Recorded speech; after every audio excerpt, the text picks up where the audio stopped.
recorded live in Jacksonville, Florida. This is Trivia Warfare.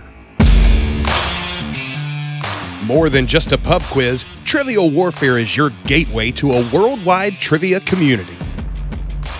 Join your hosts, Jonathan.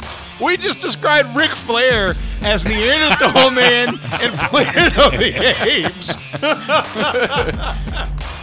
Chris. Yo, we going down to Sesame Street. That's your impression of hardcore rap? No. Carmela. That would irritate the hell out. I'm like, I just want my groceries. My ice cream is melting. Ben. 4 halogens in that list.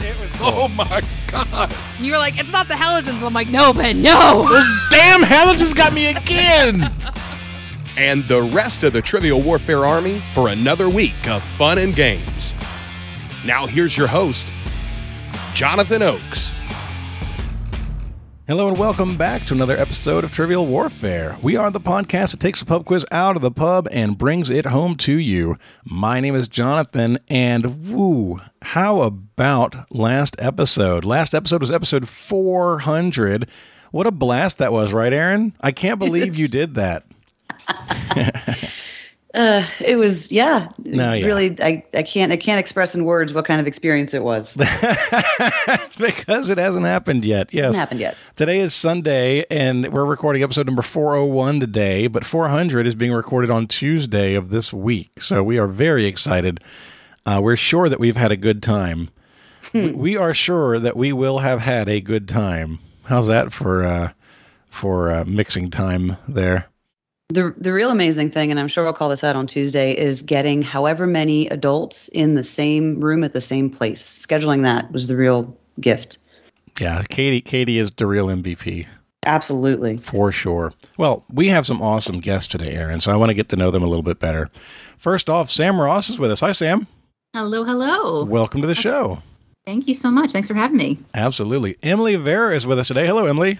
Hello, everybody. Hello, hello. And Adam Freed is with us today. Hey, Adam. Hello. Welcome back. So I want to get to know everybody better. Sam, we'll start with you. Tell everybody where you're from, what you do, and something fun about yourself. Well, I'm originally from northern New Jersey, but I have made Minnesota my home for the past, 20 or so years, I guess. So whether you want to call me New Jersey or Minnesota, that's up to you at this point. I work for the American Brain Foundation. It's a nonprofit that funds research across a wide variety and spectrum of brain diseases and disorders. Been with them since February and love it so far. And something fun about myself. I'm a fellow podcaster, actually. Tell me about it. Yeah, for the past over a decade or so, I've been behind the scenes at the Eurovision Song Contest. And since about 2019 or so, 3 friends and I have gotten together and we put together the 12 Points from America podcast. It's a Eurovision-focused podcast with an American twist. So shameless plug alert, but yeah. I love that. That's cool. Fantastic. So what is 10 years behind the scenes? So tell me, what's the coolest thing that you've experienced as a part of Eurovision? Oh my gosh, that's there's nothing like watching a rehearsal up close and personal for the very first time, and you just see the lights differently than you ever could on the TV, and you hear the live vocals and seeing things come together. It's a great show to watch if you're just watching it live, but to see it all coming together, it's really hard to pinpoint a specific moment. But 2017, I was working with a Bulgarian delegation, and we came in second that year. Whoa. And I was working on their press team that year. So to see the delegation kind of just making something out of very little resources and come home with a silver medal, it was amazing. That's fantastic. Yeah. I bet that was very exciting. It was great. That's cool. All right. Well, welcome to the show. So glad you're here. Thank you. All right, Emily, tell everybody where you're from, what you do, and something fun about yourself. Well, I'm in Round Rock, Texas, just outside of Austin. I am a high school teacher. So I teach agriculture science, and I was asking my husband about what interesting thing I should put in there, and he reminded me that earlier this week I was shoulder deep in a cow as my interesting thing. All right, well, we're not going to let that slide, even though the cow might have. So tell me more. How did you find yourself? Were you sober, first? And secondly, how did you find yourself shoulders deep in a cow? Well, Cow and I are both sober, so there was Okay. that. Okay. So there was But consent. there's very much consent. I'm never drinking with Jonathan again, by the way. No. My student has this heifer, and we have to make sure we bred her a couple months ago, but we needed to make sure that she's pregnant. So I had to go in and feel for a baby. That's a manual process? It is. It can be. And it was this week. I did not expect it to be vaginal. I'll be honest with you. It wasn't vaginal. Oh. Oh, He,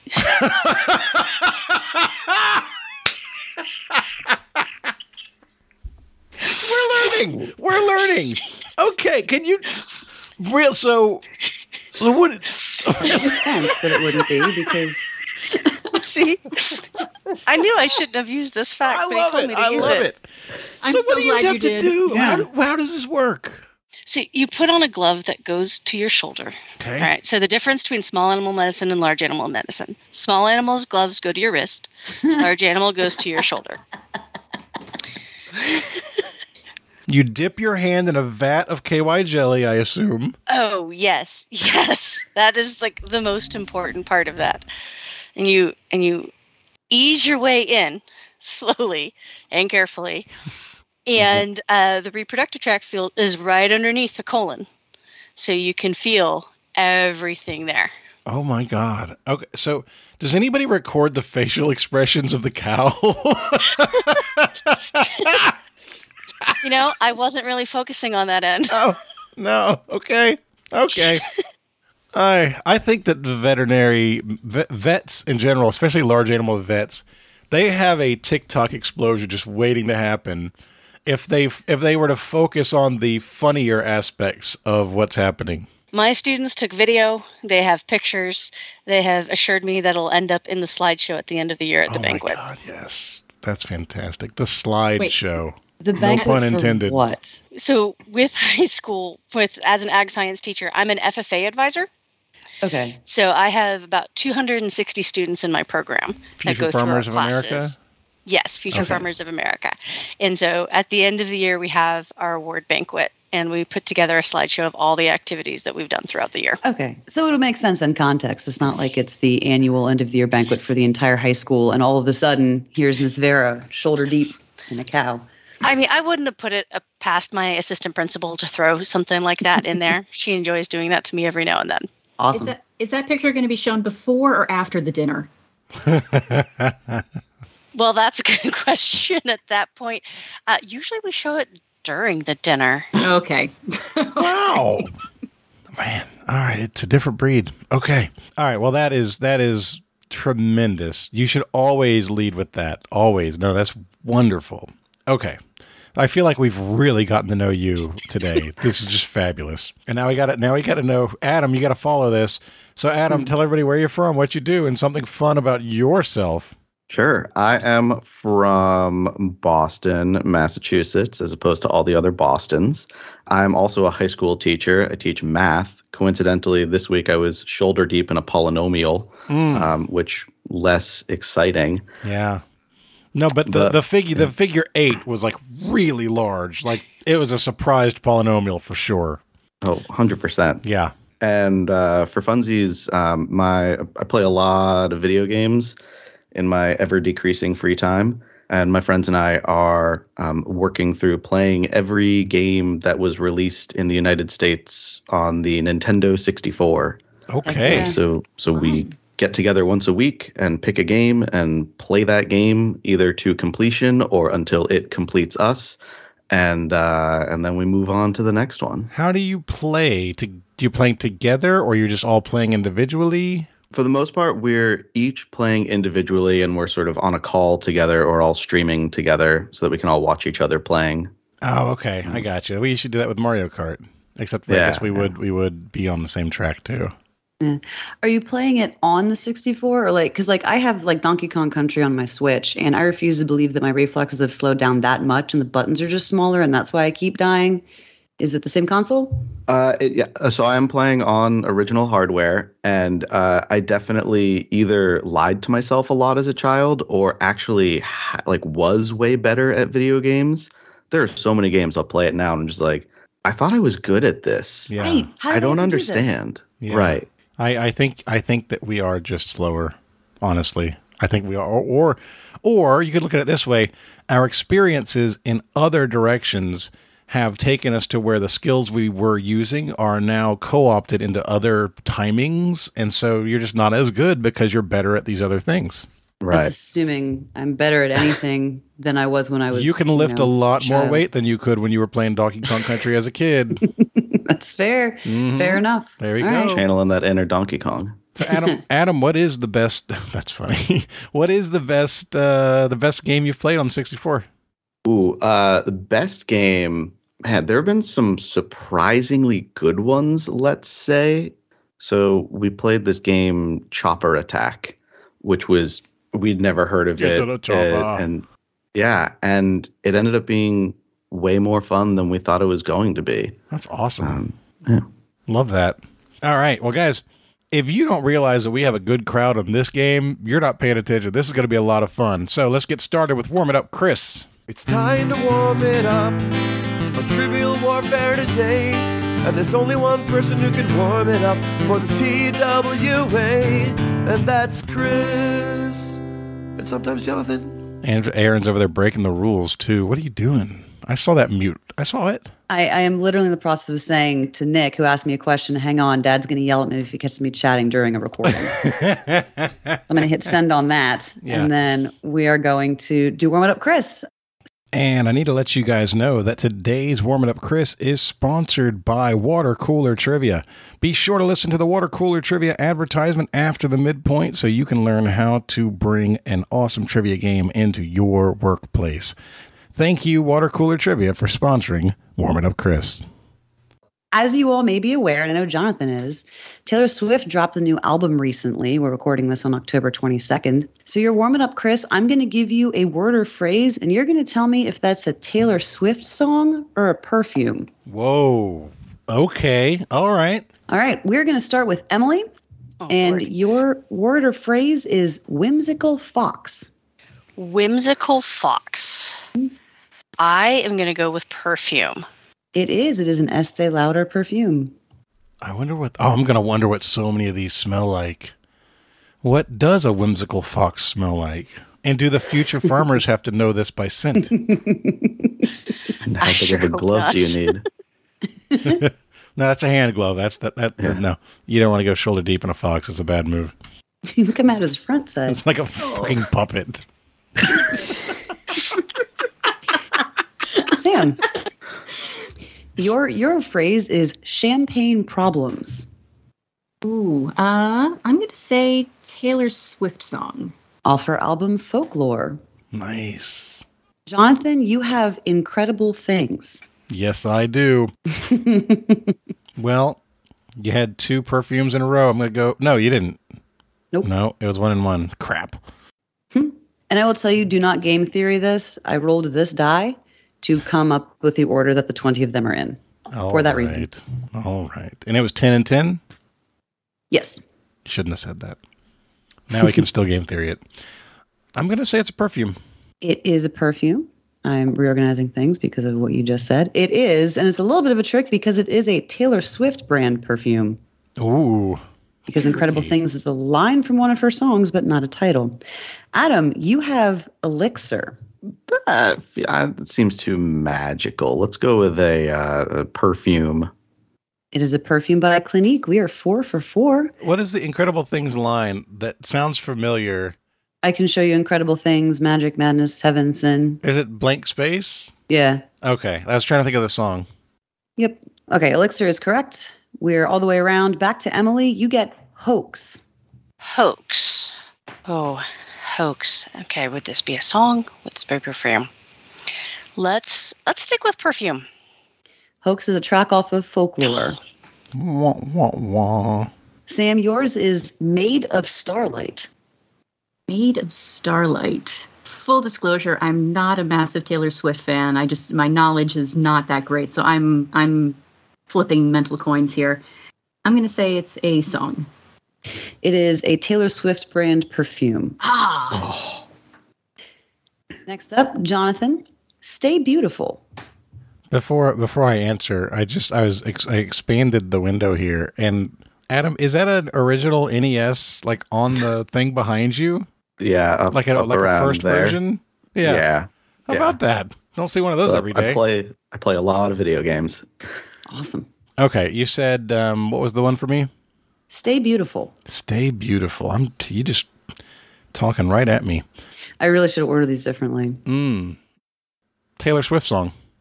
It is off her debut album, Taylor Swift. Seemed like a very positive message, so I was giving her that. Back to Adam. Would've, could've, should've. Would've, could've, should've. I don't think I want to smell like that, so I'm going to say that that's a Taylor Swift song. Good instincts and good reasoning. It is off her new album, Midnights. Emily, you get Burberry Woman. Burberry Woman. Sounds like a 70s British invasion song. Burberry Woman. Okay, so Burberry, we know, is a fashion line. They could have a perfume, but I could see her wearing this, doing that, having a... Let's go song. It is a perfume by Burberry. Of course it is. Oh, what a tricky one. That was a double trick. Sorry. Sam, you get Wildest Dreams. I'm going to say song, even though it's generic enough that it could be either. It is off her album 1989. Yes. Nice. Jonathan, back to you. We're going to give you Cinnabar. Well, if Burberry was on the nose but was still right, I'm going to guess this is a perfume. It is an Estee Lauder fragrance. Look at that.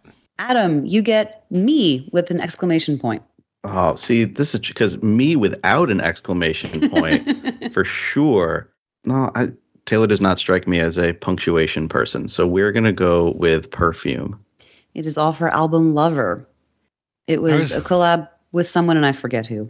It was going to be a interesting thing to see what brand of perfume that was. Like, okay, this is Me by Britney Spears perfume line. It's like, okay, so this is supposed to smell like you? Because I don't know if I want to smell like you. But it's a song, so I don't have to worry about it. We've gone down that road with Gwyneth Paltrow. I don't necessarily feel the need. Oof, yeah. Exactly. And sorry, that doesn't smell like sandalwood. Get out of here with that. Come on. Bergamot and sandalwood. Emily, you get Flower Bomb. Flower Bomb. That would be a lovely perfume, because I imagine it would just smell pretty with that. But I could also see this being a Taylor Swift song, and I have been very bad at this. So let's stick with perfume. It is a perfume by Victor and Rolf. Nice All job. Right. Yes. 14, Sam, you got Fantasy. I'm pretty sure that is a perfume. Is that maybe one of Britney Spears's? It is one of Britney Spears's. Why do I know that? That's Why great. do I know that? Because you like trivia. And it is a song, too, which is tricky, but it's Mariah Carey, right? Yeah. Exactly, yes. Yeah. And I didn't say it's the top. There are almost certainly perfumes for all of these, so ties go to Taylor. So don't come back at me. Okay. Next up, we got Jonathan. You get The Lakes. I didn't want the lakes. Can I give them back and have the lands instead? Nope, too bad. You got The Lakes. All right, the lakes. I'm going to say this feels like it's going to be, or it feels like it could be a perfume where it's an outdoorsy scent that reminds people of a time when they were wherever. So I'm going to say perfume. It could be, but it is also a Taylor Swift song off of Folklore. All right. Adam, you get Mad Woman. I've been there before. Because this is, basically what every Taylor Swift song is about. So I think that's the trick. I think we're going to go with perfume. The crazy extra double cross. It is also a song off of Folklore. Man, she got busy during quarantine. That's all I know. She's released so many songs in the last 3 years. It's just Taylor's world. We're living in it. Emily, we're going to go around one more time. You get Love, Don't Be Shy. Love, Don't Be Shy. Let's go with a song. It is a perfume by Killian. Wow. Of course it is. Brand I'd never heard of. Sam, I love their red beer. That's what the perfume smells like, too. It's really weird. It's awful. Day-old beer. Sam, you get Bad Blood. All right, that's a Taylor Swift song. It is off of 1989. Jonathan, Wonderstruck. I feel like we've been leaning towards songs, so I'm gonna throw Perfume out there. There he is with the game theory. It is a Taylor Swift Perfume. God dang it! Oh, it's Perfume. Oh, Yeah. I was right. Just it's in Taylor Swift's line, yeah. All right, cool. And I heard Taylor Swift. I'm like, oh, I'm wrong. Awful. Terrible. We're going to find out if Adam has been tracking how many correct answers were given. Yours, number 20, is Lavender Haze. Bring us home. Lavender Haze. I have not been counting. The soft rock version of Purple Haze. Yeah, right. From Wellesley College. This is definitely, this is off of Folklore. Let's do it. This is Taylor Swift Folklore. It is not Taylor Swift Folklore. It is Taylor Swift off of the album that she dropped after midnight. It's called like 3 a.m. Sessions or whatever. Yeah. So it is one of the newest Taylor Swift songs, but it is in fact a Taylor Swift song. All right. And that was Warm It Up, Chris. All right. Well, I think we got more than half of them, right? Absolutely. I think 1, 2, 3, 4, 5, 6, 7, 14 for 20. That's better than just dumb luck. We had knowledge. Or at least the ability to figure out. Good job, everybody. All right, so I said it earlier. This is going to be episode number 401. I want to remind everybody that you can pick up your everyday Q&A calendar for 2023. If you pick it up right now, it's going to be shipped right now. That's right. They hit the warehouse on October 31st. And we're recording into the future here, which means they are available. You order them and they will ship. They are $5 off if you buy more than one at a time. So every calendar is $5 off. And you should go do that today, because if they sell out and you miss out, you will be sad. When people start posting their pictures with them, you're going to want one. So that you can pick that up at triviacalendar.com. And I want to say a big thank you to everyone who is listening today. You guys are all patrons, and that means that you are all awesome. We truly appreciate you. Huge thank you. And we're looking forward to another 400 more of these things for you. Also, don't forget that you can play along with today's game in the Trivia-Matic app. Go to your favorite app store and download Trivia-Matic. Hit the Play Now button, and you're going to use code 996310. That's code 996310 to play along with today's game. All right, now, today's game, it's going to be Sam and Emily versus Adam and Jonathan. Erin is hosting, and it's time to play the game. Players. Oh, yeah. Y'all know what time it is. This is Mr. Literature himself, cordially inviting you to the game. This is 6 rounds of trivia goodness. 3 questions per round. Every right answer gets you 10 points. In the middle, we'll take a pause for the cause and ask a midpoint question worth up to 20 juicy points. After round 6, you can wager any or all those points you've been building up and take a shot at the final round. It's a series of theme-based questions we call the Gauntlet. It's just that easy, baby. But this game ain't gonna play itself, players. Let's get it on. So let's play that game. Round 1, question 1. Your category is jurisprudence. In 1925, the Supreme Court heard the case, the state of Tennessee versus John Scopes. John was a substitute teacher who violated the Buffer Act, which prohibited the teaching of what topic in schools? You can lock in. All right.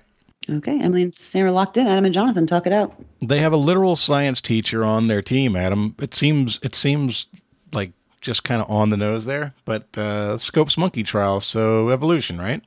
Absolutely. All right, we'll say evolution. I've had to study this a whole lot, and actually my daughter ended up getting this correct on a test because I let her watch a drunk history of the Scope monkey's trial. And this is evolution. It is evolution. Points all around. I've never watched an episode of Drunk History. Is it good? Is it fun? What is it like? You need to watch it. Really? It is great. You can learn a lot and you can be entertained. Where do you watch it? I think I get it on Hulu. And you can find a lot of it on YouTube too. Yeah. So, yeah. Okay. That's one of those things that I've known existed, but I've never made the time to watch one. Speaking of it, though, we're going to do, I need to reach out to a few people and get it scheduled. We're planning to do a Drunk Shakespeare episode. Oh, jeez. Soon. Yeah. That will be awesome. We met somebody who does Drunk Shakespeare in DC and is a listener of the show when we were up in DC for SporkleCon. And it's like, oh, this needs to happen. So yeah, I'm really excited about that. Is this a shot glass I see before me? Round 1, question 2. Your category is history. A 1925 anthology edited by Alain Locke originally lent its name to an intellectual, social, and artistic explosion that was later renamed in honor of what neighborhood, which was at its center? All right, Adam. I think I'm good with you. I think we can do that. So we'll lock in. I think we were about to lock it in as well. You just kind of beat us to the punch. I think we're thinking Harlem Renaissance, aren't we? I think so. I'd be good locking that in. Yeah, I can't think of anything better. The time seems to fit. I'm cool with that. So yeah, let's lock in with the Harlem Renaissance. Okay, and Adam and Jonathan. Yeah, I really keyed in on the word artistic there. That was sort of what did it, and then the time period, and made me think Harlem Renaissance. And I can imagine it was called something else, and then named after a neighborhood. So we went with Harlem Renaissance. And it's a good thing you did, because the answer is Harlem Renaissance. The anthology was called The New Negro, and then its name was changed later to reflect the neighborhood where it was. Great job, y'all. Yeah, nice work. Round 1, question 3, category is Truth in Advertising. What was the somewhat onomatopoetic last name of the man who, in 1928, patented the first electric razor? He died in 1937, but the company is still around today. You went on a 1920s theme, Erin. It was an accident. Really? Yeah. 1925, 1928, all in a row, and that was an accident. Mm-hmm. That's crazy. Yeah, well, I did look for another question, because I pull these from my old games, and I just sort of throw, it's like, that's interesting, and I realized the 1925 connection. I did not have a third question about 1925, otherwise you'd have gotten that. Yeah, I think that's the best answer I'm going to come up with, Adam. Yep, I like it. All right, we're going to lock in. We were kind of going back and forth between two, either Gillette or Schick, but that onomatopoeic bit, just Schick, that sounds a lot more onomatopoeic than Gillette. Like, what is Gillette evoking? Gelatin. something gooey. I'm liking your thoughts here on Schick over Gillette, because the sound that Gillette is making is not working for me visually with it. So I would be good with going with Schick. Yeah, same here. Okay, and Adam and Jonathan, what did you guys lock in with? The onomatopoeia part of this, immediately I'm like, okay, well, Bic? No. Harry's? No. Gillette? No. Schick. Oh, I like the sound of that. And then Adam brought up Wolverine. It's kind of like, almost like a Wolverine, like a snicked kind of thing. So yeah, we said Schick. All right. I think Gillette is the sound you make after you put on the long glove, but the first it's the sound of the air escaping.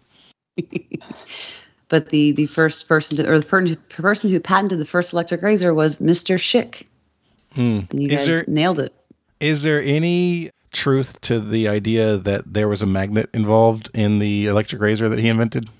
I have no idea. So there was no Schick magnet? Oh, that's what was happening. That's good. And I'm here, ready to pull up the Wikipedia page and find out. Oh my God. Well, I was confused. I was like, where's this deep knowledge coming from? A second ago, you were like, I don't know, maybe it's this. And now you drop in all this information. I was there when it was invented. And the best part of the stupidity of that joke is that idea that this is a serious question, because that really drops like a rock once you realize it's a joke. I hate it and I love it. Thank you. Yeah, I'm right there with you. And I made it.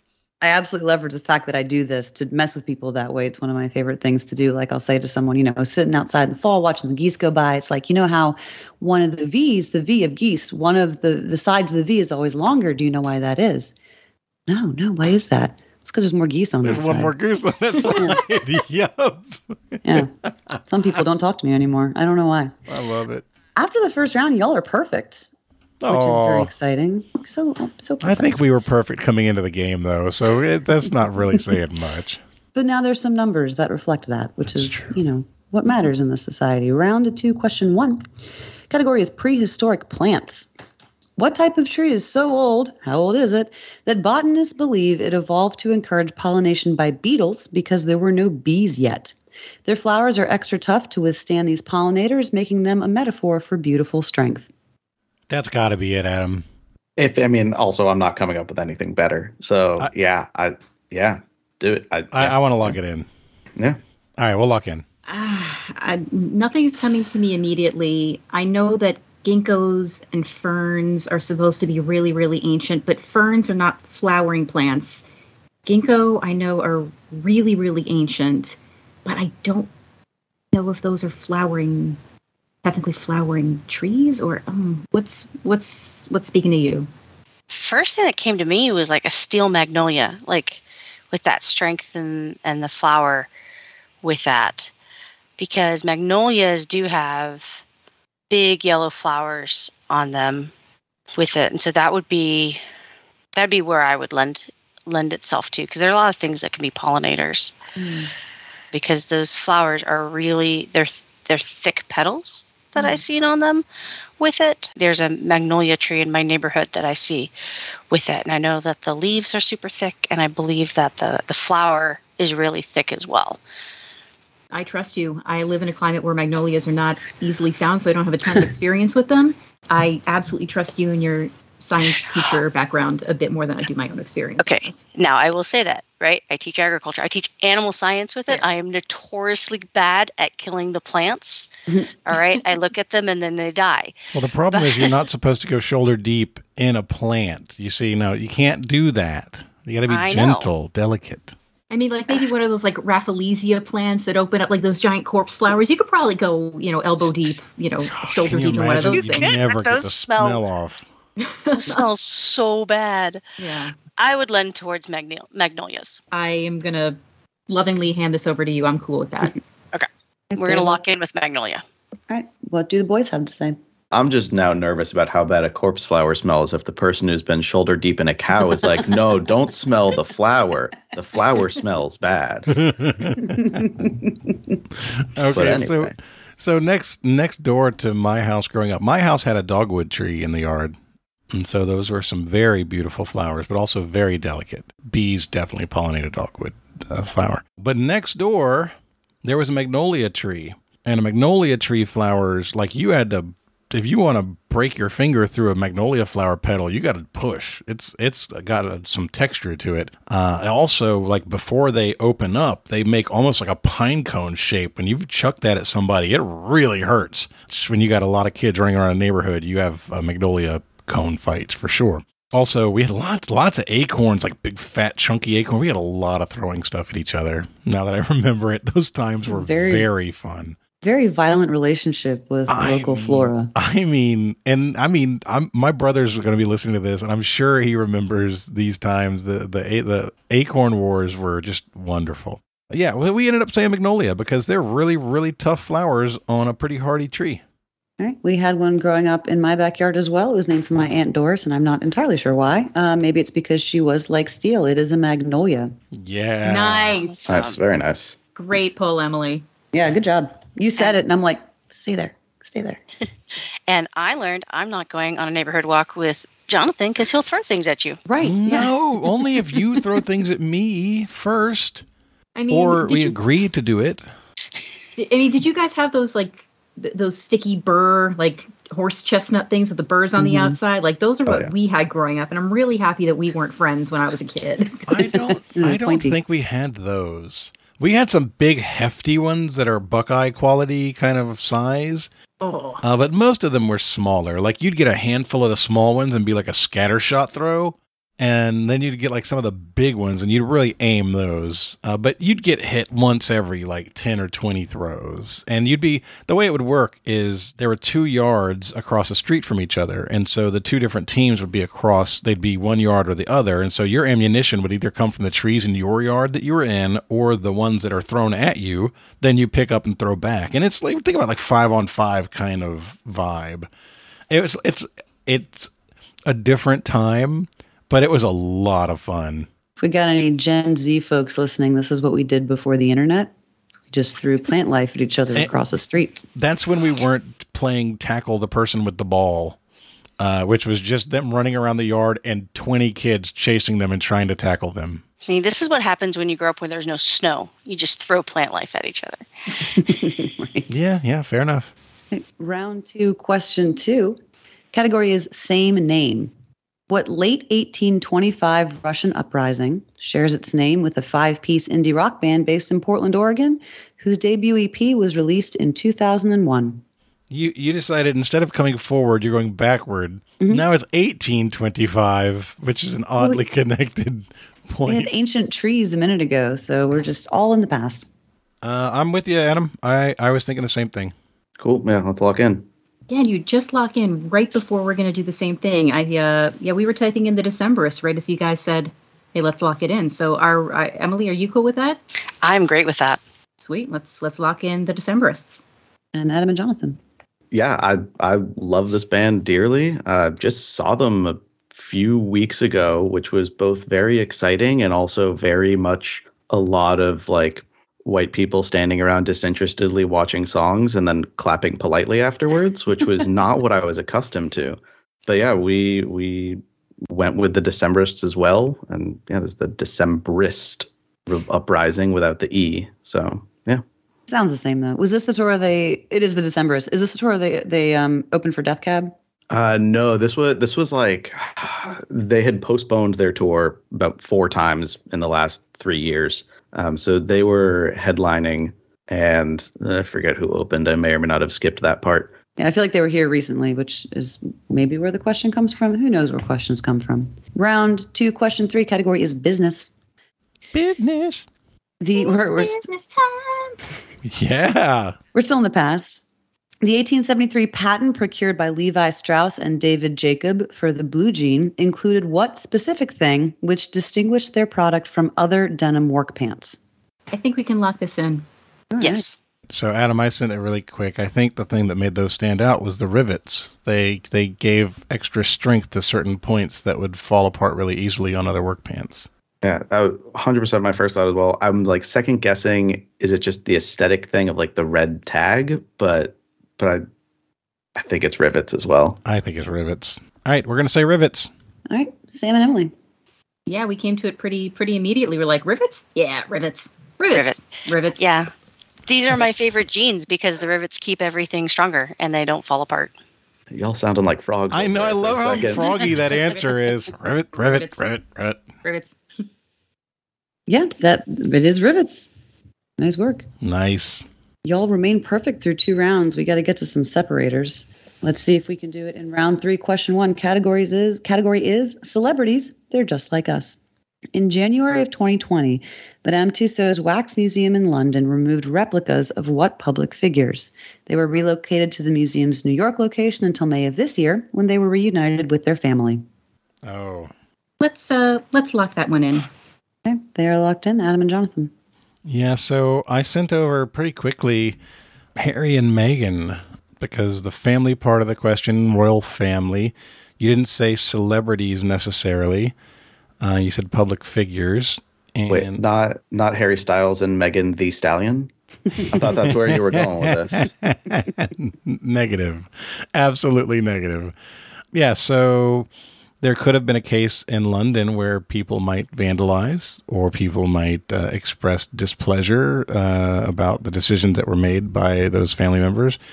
And with the Queen didn't die in May. You said May? I don't know why they would have brought him back in May as opposed to once the Queen passed away, but I still think Harry and Meghan would be the right answer. And Adam, you got to agree on mic. You need to agree. I forgot. I thought that we had already. I thought you were explaining our answer, having locked in already. Yeah, no, I am agreeing with that. I say we lock in with that. All right, we're locked in. Emily and Sam. We came up with this one decently quickly. We're like, yeah, Harry and Meghan. That seems pretty logical for us with the timeline and everything like that.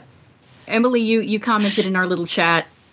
It's like, yeah, this is like the Wax Museum version of Brexit. So it's wax it. It's wax it. That's Yes. what it is. Yeah.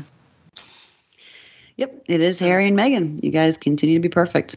This is better than the reason why they had to do something with a Nicki Minaj wax figure. That one was getting a lot of selfies taken with it. It was from the video. It was from the Anaconda video. Apparently, was the pose that they chose. It was really easy to take graphic pictures with, so they had to do something about that. Oh, no. Yeah, oh, yes. Oh, no. Round 3, question 2, category is world history. The assassination of what revolutionary general in July of 1923 was probably a well-planned conspiracy spearheaded by the outgoing president, who was trying to discourage the general from getting involved in the upcoming presidential election? What was the year again? 1923. I think we're going to go ahead and lock it in. Okay. Okay. Emily and Sam are locked. So I'm glad, because now we can talk. So my first instinct was that this might be the Russian Revolution, Adam, and so I suggested Trotsky. But the usage of the word president makes me like really hesitate to go Russia here. And I was about to say the Mexican Revolution ran from 1910 to 1920. I wrote a 30-page paper about this damn thing as a senior in high school. It was only required to be like 10 pages, but this thing was interesting. And so Pancho Villa is a revolutionary general, and I believe the guy who ended up in power, I'm getting after 1920, it gets really fuzzy for me, but Obregon, Carranza took power in like 1916, and I think Obregon got the presidency after that, and they definitely called them presidents in Mexico. And Villa was a revolutionary leader who had the populace behind him. Zapata as well, but he was much smaller. Zapata had a region on his side, while Villa was more of a legendary kind of figure. Do you know when the Blackjack Pershing raids were? When that was? Do I know what the Blackjack Pershing raids were? No, unfortunately no. So but Pancho Villa made excursions into New Mexico. He prompted the U.S. to respond, and so the U.S. sent troops into Mexico, led by General Blackjack Pershing. They were there to hunt Pancho Villa. So that piece of it makes me worried, too, if the dates don't line up, but the dates could line up. Well, when you said Zapata, the phrase General Zapata is a thing in my head, and I know there are Zapatistas who I'm assuming and hoping are related to the same Emilio? Zapata? Emiliano Zapata. Yeah. Okay. That something about that feels more 1920s. Zapata would be hard. He was beloved by his people, but his people weren't enough to get him elected. I don't think he would be assassinated for that. Villa was a bigger figure. I'm going to do the cowards thing and be like, Villa feels more 1800s to me. Oh, no. But, okay. No, I'm 100% no idea that why. Pancho Villa was a major figure as a revolutionary general in the Mexican Revolution in like 1914, 1915. He was the warlord. He was one of the guys that the different sides would court to try and bring on their side because he could turn the tide for them. Okay. You got 10 to 30 pages more knowledge about this than I do. So I will 100% go with how you're leaning. All right, let's do it. We don't have much time. We've already taken up more than 5 minutes, I think. Erin's been lenient. Let's say Villa. Okay, they said Pancho Villa. And Emily and Sam, what did y'all say? Well, the joy of teaching high school is sometimes I get to listen to my students talk about other things that they're studying in other classes or help them out with some things. And I'm pretty sure I heard some kids studying for a test and talking about Pancho Villa. Okay. Leon Trotsky was assassinated in 1940 in Mexico. Emiliano Zapata was assassinated in 1919, but Pancho Villa was assassinated in July of 1923. Nice. They were worried he was going to fill the power vacuum left because the president, who, Jonathan, you said his name, I don't remember it, but he was not. Carranza then went to Obregon. Obregon was not eligible to run for re-election, and he was like, well, this guy's going to really wreck things for all of us, so let's kill him. And he did not run for president because he was dead. Obregon and Villa were good friends and allies in the mid part of the revolution, and then had a falling out, if I'm remembering correctly. But Villa was like a Robin Hood type to lots of Mexicans. He was an outlaw, but he was the kind of outlaw that would steal from the rich and give to the people. The good kind. That's a hell of a falling out when one of you winds up dead. Round 3, question 3, category is lies and the lying liars who tell them. By the way, I'm sorry. I'm sorry. Nobody could hear my reaction, but in my heart, there was like a huge cheer that went up as we found out that was the right answer. I kind of did it visually, but that was amazing. It's such a good feeling. Such a good pull.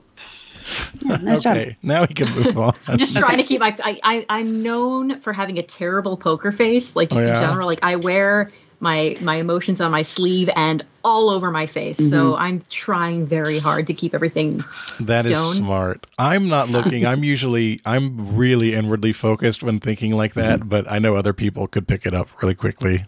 Yeah. All right, round 3, question 3. Lies and the lying liars who tell them.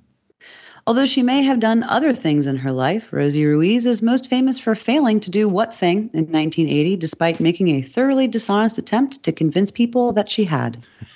Yeah, okay. You got meow meows on that? Oh, all of the meow meows. All right.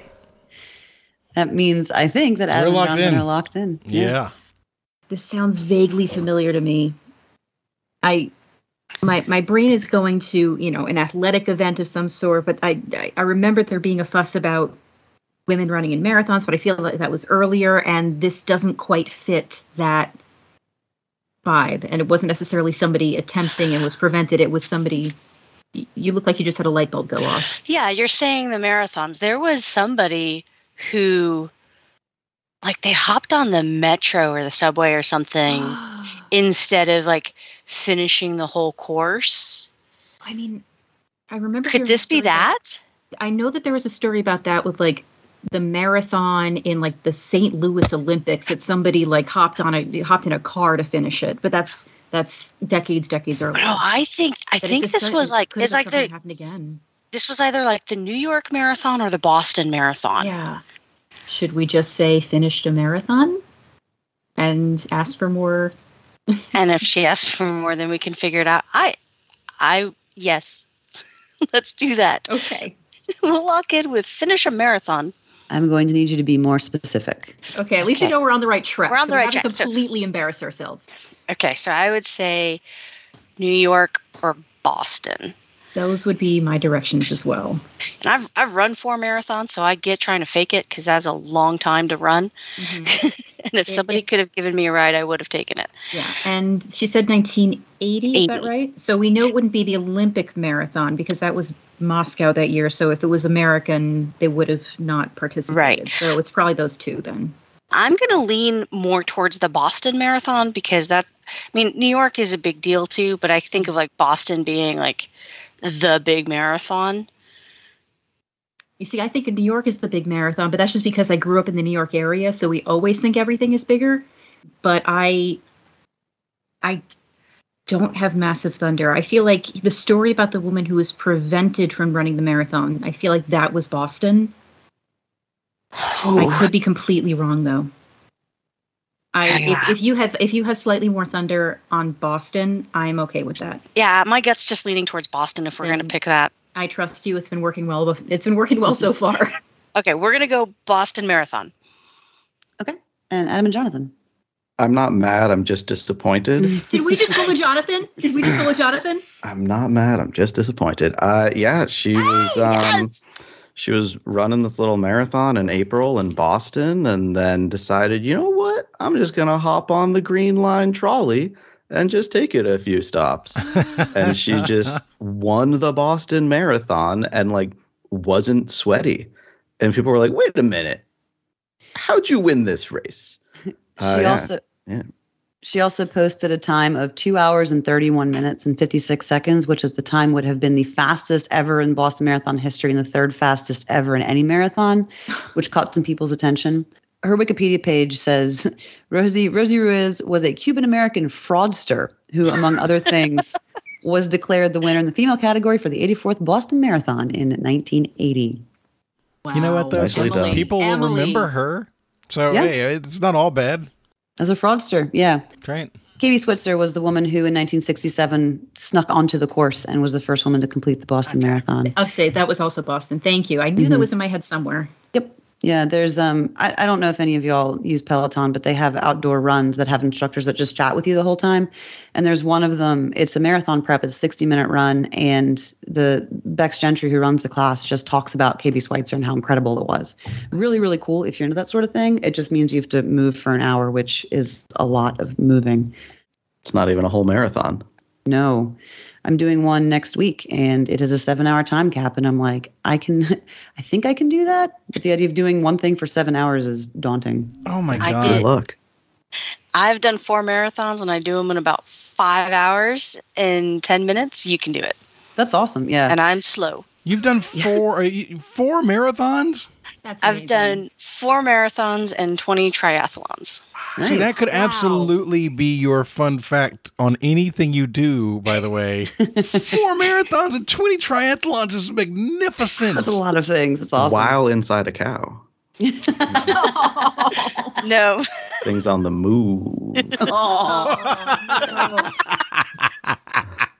I love it. Oh, I hate it. And I No. love it. I 100% ran the Chicago Marathon so I could eat deep dish pizza without sharing it.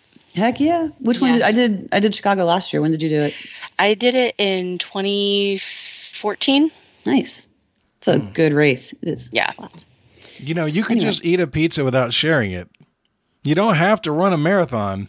But people don't argue with you when you're Yeah. like, shut up, this is mine. People don't argue with you. People You just say, shut up, this is mine. You bought it.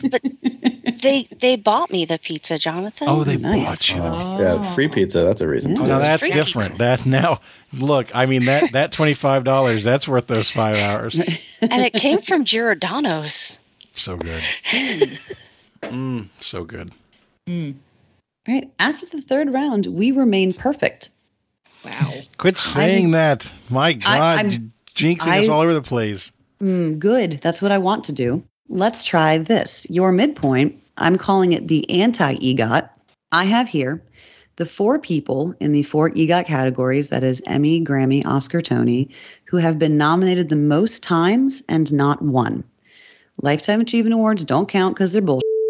So these are people who are nominated either individually or as part of a, for example, a compilation or a production. You know, you see like you'll have the nomination and people get name checked. So these are not all explicitly individual categories, if that makes sense. I'm going to give you the name of the person and the number of times they have been nominated, and you're going to tell me what they were nominated for. Oh, Okay. Yeah. I thought you were going to make us just figure out who the people that were like the person for each of these. I'm like, well, we're going to do 0. Right. Because I know you've all heard of one of them. You may have heard of 2 of them. I don't think you've heard of all 4, which is why this is going to be a learning experience. Hooray. All right. Number 1, Dame Angela Lansbury with 18 nominations. Number 2, Graciela Daniela with 10 nominations, and I can spell that if you need me to. Number 3, Zubin Mehta with 18 nominations. And number 4 is Greg P. Russell with 16, and those are going to be worth 5 juicy points apiece. Could you So give we're- the number we're- of nominations again? Yep. Angela Lansbury with 18, Gabriella Daniela with 10, Zubin Mehta with 18, and Greg P. Russell with 16. You're just telling me what major award of the EGOT, so Emmy, Grammy, Oscar, or Tony, these people have failed to win despite having the most nominations. Okay. Adam and I are going to have a deep disagreement about this midpoint. Oh boy. And that's what I'm doing. I'm sowing dissent. Y'all don't work so well in the second half. We're about halfway through time. Okay, I think we're locked in. Okay, that's good. How we're much at about arguing 5 did you minutes. do? I don't know that. I mean, arguing is a harsh word. How much disagreeing did you do? I think it's just mass confusion of who any of these people are, except for the beautiful Angela Lansbury. There was a lot of shrugging, a lot of quizzical looks. That's not what Adam and I are doing with each other. So I'm very strong. You guys are locked in. I'm very strong on Angela Lansbury being the Emmy. I believe that she was nominated for Murder, She Wrote a lot. It was on the air for a very long time, and I don't think that she ever won. Adam thinks that Angela Lansbury would be Tony. My belief is that the Tony would have the least amount of nominations without a win because it's harder to get nominated without winning. And so I would like to say that Daniela would be the Tony with 10 because it's the least. Adam, you're going to absolutely get a chance to speak for yourself here. I'm just trying to run down with it. We both think Zubin sounds good for the Grammy, which means that on my list, Oscar is the one that's left, and Russell would be for an Oscar for no reason other than that's what's left. Now, Adam, your take on this is different than mine. Yeah. So, I mean, there was a little process of like elimination here. So Angela Lansbury, I can't. She's delightful. I just can't see Murder, She Wrote getting nominated for. But I do believe that acting. I know this as a thing. So that is totally fair. I will then defer to that. But my thought was, I know she did a lot of stage work. I don't think she could be nominated 18 times for Mrs. Potts, but she could definitely do a lot of stage work and get nominated there. Greg P. Russell is a name that I like see the name on like the title screen of a TV show, or not the title screen, but like 10 seconds into a show when they're putting up the credits at the beginning. I see that name as a writer on a show. So I'm going with Emmy for Greg P. Russell. Zubin Mehta feels Grammy-ish to me and is a name that sounds really familiar. And then Daniela, I had leftover Oscars and was like, well, don't think it's an actress because I would have heard of this person getting nominated 10 times. So let's go with like sound editing or costume design or things like, because, you know what? Because the same person wins every year for makeup, right? The same person wins every year. So I'm thinking that other people get nominated every year and don't win. That's my stance. We're struggling because we both have our own logic that we're trying to apply, and they are directly contradictory towards each other's answers. I enjoy this tremendously, but y'all got to figure it out. So of all of them, I mean, from my perspective, if you give me Angela Lansbury for Emmy, you can name all the other ones if you want. But I feel strongly about that one. Sure. And if I'm wrong, I'm wrong. And I mean, it won't be the first time. I've been absolutely sure and been wrong before. I wish we could say Angela Lansbury. Now, actually, Erin, do you want us to give you an answer for each name, or are we able to answer the same or different awards for the same person? Like, can we say Angela Lansbury Tony and Angela Lansbury Emmy? Yeah, yeah. Because you gave us four names, so I thought it was feel the like other. Yeah, no, sorry, yeah. Give me an award. So one per person. Okay. You could give me Emmy for all four if you wanted to hedge, but you can't give me. I don't want to do that. I want to go the other way. So I really want to do Lansbury for Emmy. Sure. Other than that, it's all guesswork, bro. Yeah. If we're gonna go Lansbury for Emmy, then I feel like we kind of have to do your list, right? Because I like Russell was my Emmy person, so Russell's no longer Emmy. Might as well make him Oscar. And then Mehta for Grammy, which we agree on, and Daniela for Tony. All right. So if we go that way, then I'll take the bullet if it's absolutely sent us in the wrong direction. But that's what we'll do. And if you're right, it's just because I agreed. Absolutely. If I'm wrong, it's because I was mesmerized by your shirt and hypnotized in a false sense of security. Oh, thank you. Emmy for Lansbury, Tony for Danielle, Grammy for Mehta, and Oscar for Russell? Yes. Okay. And Emily and Sam, tell us about how you guys got along on this question. I think our shared confusion sort of bonded us in the fact that we're like, we have a generally decent idea for Angela Lansbury. Even though, Murder, She Wrote was wonderful and we all know her as Mrs. Potts, I always associated Angela Lansbury with her theatrical work, her stage work. And I feel like if she had been nominated for 18 Emmys without a win, we would be talking about her instead of Susan Lucci. And if she had been nominated for 18 Oscars without a win, we'd be talking about her instead of Glenn Close or Amy Adams.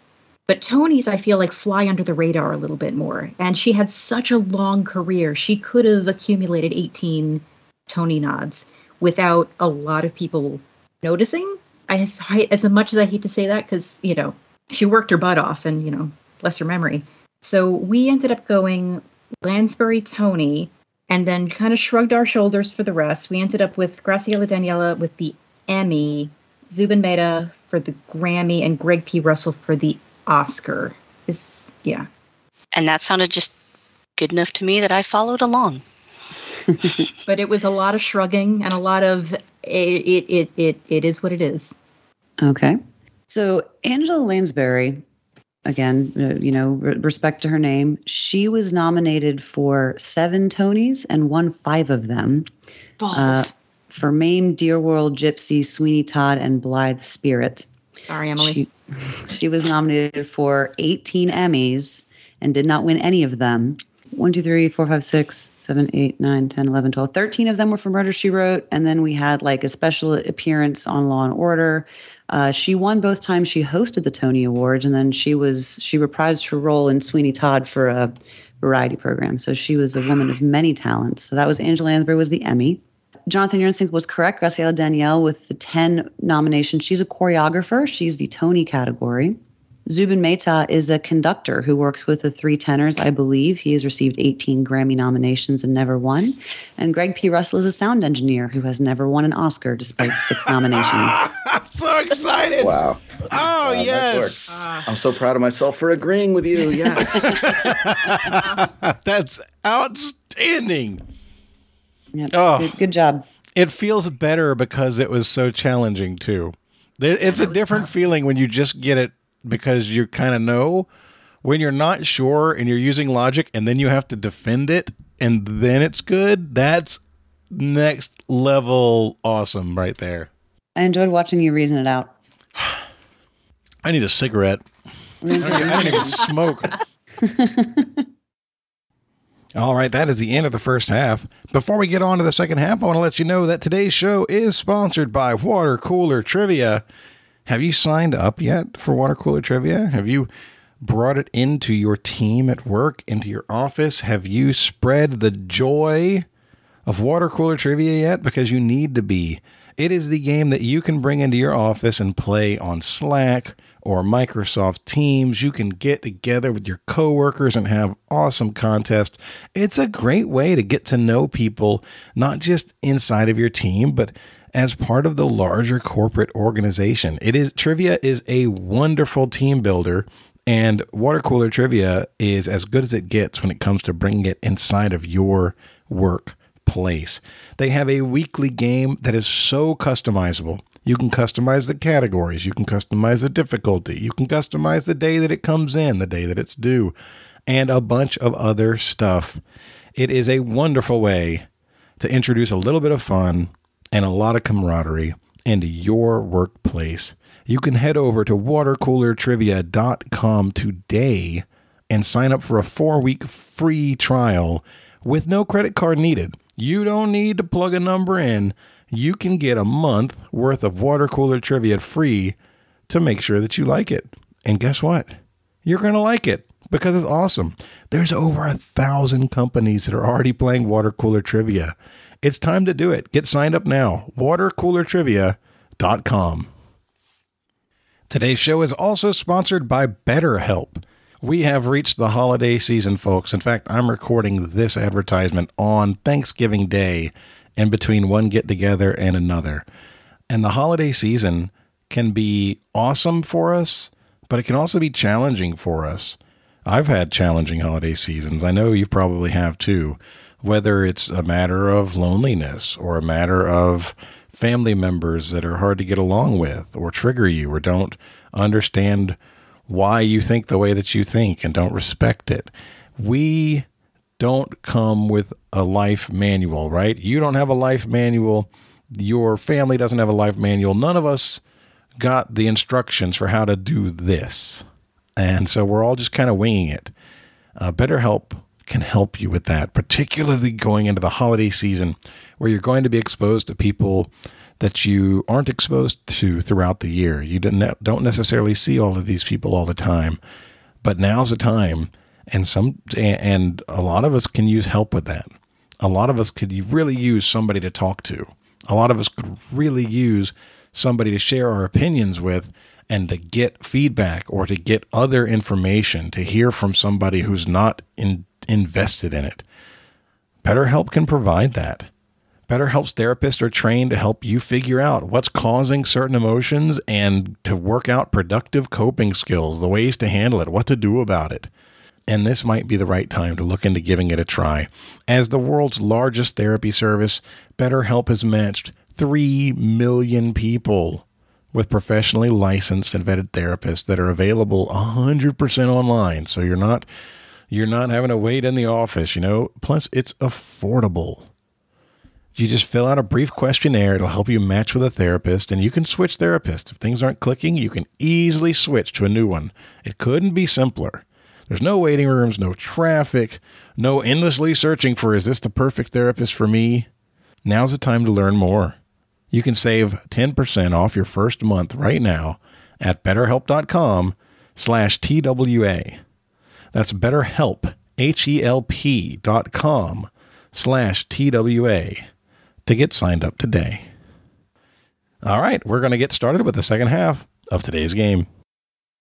After the midpoint, we have the tiniest bit of separation. Adam and Jonathan have 110. Emily and Sam have 100.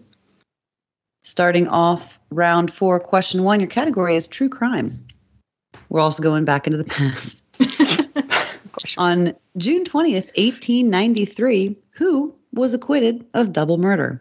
The jury of men in Fall River, Massachusetts simply didn't believe a woman had it in her to commit such a heinous crime. Yeah, the time period is right, too. I think we can lock. Okay. Adam, I'm thinking Lizzie Borden. I listened to a lore podcast focusing on her, so I know the time period is right. I know that she was acquitted, even though it's almost certain that she did it. And double murder, specifically, it was her father and her stepmother. So that was the other piece where it's a perfect fit. Yeah, and I was just keying in on the word. I had no idea until the word heinous, and also I feel like since it's Fall River, Mass, I feel like it gets talked about a bit more up here. So Lizzie Borden was in my mind as well. We went with, or we didn't go with. We're going with Lizzie Borden. There it is. Sam suggested Lizzie Borden, and I know she had some mommy and daddy issues. So Lizzie Borden, not me. Yes. Sam. She's Sam like, she seems to relate to Lizzie. She has issues also. Sam, lovely person. No homicidal tendencies that I have found yet. The day is young. The day is young. We'll see how well this game goes. But we are going to go with Lizzie Borden. It is Lizzie Borden for all the reasons you guys said. If you or any of you out there in Listenerland ever have a chance to see Lizzie the Musical, it is a 4-woman punk rock musical about Lizzie Borden. And if you can find the right cast that does it, it is a bring the house down kind of show. I did it a couple years ago, and it's fabulous and catchy and delightful. So if you ever see it and go, that seems weird, it is, but wonderful. So check it out. That's cool. Yeah. All right. Round 4, question 2. Category is, I didn't pay attention while I was pooling questions for this game. Although neither of them is famous for this, both Napoleon and Lizzie Borden possessed what physical characteristic which occurs naturally in 1% to 2% of the human population? Both of them may have had easier lives if they'd leveraged this trait for a career in prop comedy instead of in killing people. All right, are you good with that? Okay, we're locking in. All right, dude. So we're not talking about left-handedness. We're not talking about polydactylism. We're not talking about the multiple colored eyes. None of that would be prop comedy related. 2 left feet would be fun for prop comedy, but something tells me that 1% of people don't have 2 left feet technically. So you went a different direction with it. Talk to me here. Yeah, I mean, I was thinking it's not handedness, and I was going through and I was like, I can't think of what would make it easier to be a prop comic besides having like more appendages to hold things, which, don't think we're at that percentage. And a 3rd nipple would not help with prop comedy. Right. But could be 1% to 2% of people. True.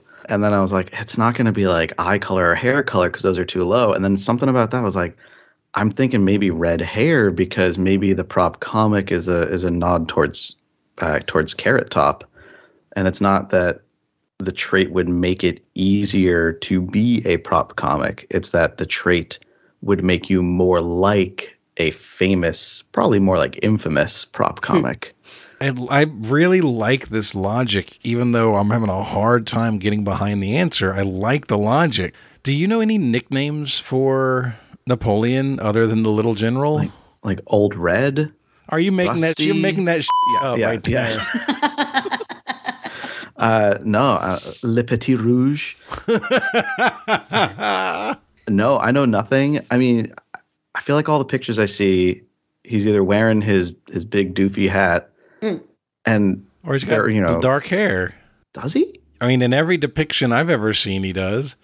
The Bill and Ted's Excellent Adventure, he's got black hair right there. Come on. And with Lizzie Borden, photographs back then were not in color. Sepia. And I don't think there were many like paintings of her. You know what? Honestly, though, you've got a viable, logical reason for it being red hair. And I can't think of another thing that's a better fit for 1% to 2% of the population. So I think we should go with that answer. I think it's the best answer we can give. Yeah, it might be wrong, but it's still good. All right, let's do it. Let's do it. Lock in red hair. All right, Emily and Sam. I need you guys to stop being on the same line of thinking that we are. Because Sam had said, well, double jointed maybe. And I was thinking prop comedy. And I said, ooh, what about Carrot Head? And she's like, you mean Carrot Top? Carrot Head, is it like Aqua Teen Hunger Force or something like that? I wasn't trying to correct you. I just came up with the same person in my head at the same time. And I'm not trying to gainsay you. Oh, no. You were correct with that. So not knowing if Lizzie Borden or Napoleon actually were ahead with it, but it made us think of Carrot Top with the prop comedy. And so not having anything else to go off of, we said red hair. Although some eyewitnesses say it may have been different shades of brown. Some folks say that Napoleon did have red hair, just like Lizzie Borden. And y'all did hone in on the Carrot Top hint. So good job. God, Adam, really great job. And I do detect the russet tones in your beard there. This is just like the Viking trait. When I used to have hair, it was basically like your color hair. Mm-hmm. So it was very disjointed. I used to have a reddish beard myself, but all of my reddishness has turned to whitishness now. So it's unfortunately no longer that color. Got some of that sneaking in. Yeah. Round 4, question 3. Your category is sports. Sports. Many sports award black belts for experienced practitioners, but the use of belt color to denote rank was first used in the 1880s by the founder of what martial art, which exists today as a combat and an Olympic sport and has spawned derivative martial arts such as Brazilian Jiu-Jitsu and Krav Maga. Okay, I think that's a good answer. Mm-hmm. All right, we'll lock in. I suggested 3 different martial arts. So my brain went to judo, taekwondo, and karate. Judo, we both know, is definitely in the Olympics. Taekwondo, I feel like it might be, but I feel like jiu-jitsu being Brazilian jiu-jitsu is Brazilian, obviously. Yeah. Krav Maga is Israeli. Taekwondo is that Korean? That's what I would be leaning towards. Karate is Japanese. Yeah. Judo, I believe, is also Japanese. I'm not sure if that affects anything. Judo, we know for sure, is in the Olympics. Yes. Karate, I feel kind of like comes in and out. I'd be leaning towards that out of any of the options with it, and I know it has a long history. I'd be very comfortable with locking in judo for that. I'd be all right with that as well. Okay. Well, let's lock in judo. Okay. And Adam and Jonathan, what'd y'all say? Your kung fu is very strong. We also went judo for very much the same reasons. Judo is it's a throwing sport. It's very much about using your opponent's leverage and body weight against them, which is very similar to jiu-jitsu, which is grappling and throwing to get somebody into a position on the ground. So we went with judo. Well, karate was an Olympic sport for just 1 year in 2020 and will not be returning because apparently no one liked it. Oh. Taekwondo has been an Olympic sport since 2020, but the answer, which has been in the Olympics since 1972, is judo. All right. Nice. Great. We were all perfect on round 4 again, so we are 140 to 130. Adam and Jonathan have a 1-question lead. How about the scores in this game? Seriously. Holy moly. Round 5, question 1, category is legacies. What is the name of the dramatic principle on which shows like Curb Your Enthusiasm depend, which says that you should never have anything irrelevant in a story? The principle shares its name with an item that Archer gives to Cyril in the first episode of Archer and warns him that it just goes off for no reason. We can lock that in. All right, Adam, I'm clueless on this one, bro. So you're gonna take the lead for sure. My understanding is there's the idea of like if a rifle appears on stage in the first act, then it needs to be used by the end of the third act, something like that, which is Chekhov's gun. So that like nothing is extraneous or just shows up and doesn't have a purpose. That's why I'm thinking this is Chekhov's gun. Is the principle. I think we go with it. I think it sounds great. Sure. Let's lock in Chekhov's gun. Emily and Sam?